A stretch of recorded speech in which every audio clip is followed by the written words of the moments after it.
Mes chers, salam alaikum wa rahmatullahi ta'ala wa barakatuh, wa jumu'atun mubaraka. La semaine dernière, un séisme a frappé en pleine mer Méditerranée et a donc touché la région du Rif, au nord du Maroc. Et comme c'est déjà arrivé en 2005, dans la même région, beaucoup de Marocains ont exprimé leur compassion à leurs frères et sœurs.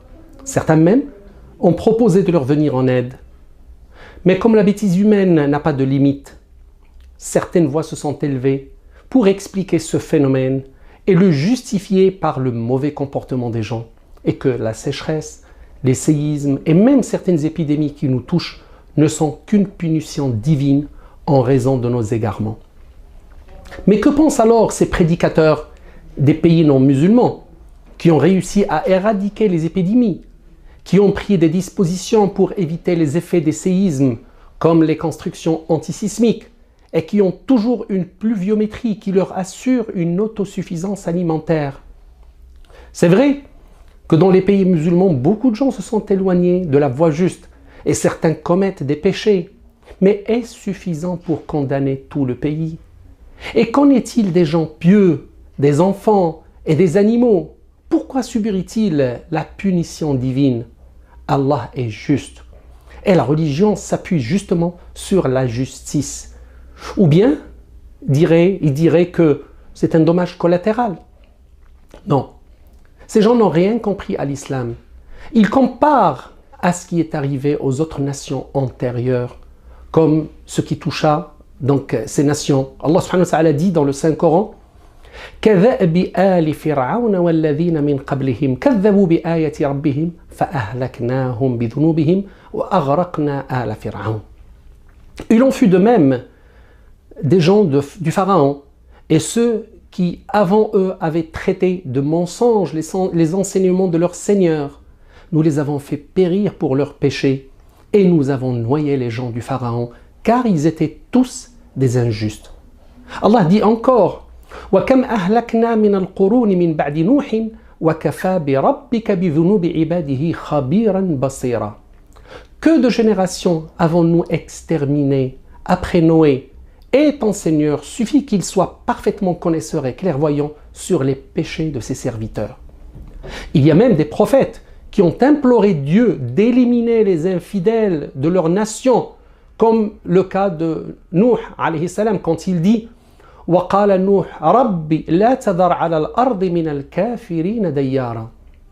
Et Noé qui dit: Seigneur, ne laisse sur la terre aucun infidèle. Mais pour le prophète de l'islam, sallallahu alayhi wa sallam, qui a été une miséricorde pour l'humanité entière, alors qu'il fut attaqué par les gens de Taïf, l'ange Gabriel vint l'informer que, s'il le désire, ces gens seront ensevelis et détruits. Et il répondit, sallallahu alayhi wa sallam: non, j'implore Allah de faire sortir de leur descendance des gens bien et qu'il adore. Et on peut lire dans le Coran: وَلَوْ يُوَاخِذُ اللَّهُ النَّاسَ بِمَا كَسَبُوا مَا تَرَكَ عَلَى ظَهْرِهَا مِنْ دَابَّةٍ وَلَكِنْ يُؤَخِّرُهُمْ إِلَى أَجَلٍ مُّسَمًّى. Et si Allah s'en prenait aux gens pour ce qu'ils font, il ne laisserait sur terre aucun être vivant, mais il leur donne un délai jusqu'à un terme fixé.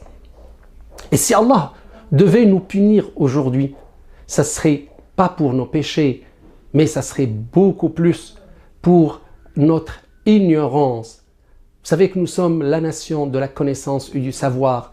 A-t-on oublié que le premier message de la révélation était « Iqra », apprends. Où en sommes-nous? L'ignorance, rien qu'au Maroc, presque la moitié de la population est analphabète et l'ignorance bat son plein dans l'autre moitié. Il ne suffit pas de lire et écrire pour comprendre, pour créer, pour innover. Même la religion aujourd'hui est touchée par ce phénomène quand elle n'est pas manipulée et exploitée à d'autres fins. Aujourd'hui, il y a un travail énorme qui doit être fait au niveau de notre société. Il faut revenir au principe de la religion, pas au niveau vestimentaire comme le croient certains, mais au niveau du savoir et des valeurs. Le monde musulman était en tête des nations par le savoir délivré par ses universités, par la créativité de ces hommes et femmes. Aujourd'hui, nos universités ferment la marche et nos hommes et femmes ne créent plus rien du tout, excepté certains qui vivent en Occident. Et en plus, nous faisons preuve d'arrogance et accusons les autres d'être responsables de nos maux. Il est temps de se réveiller.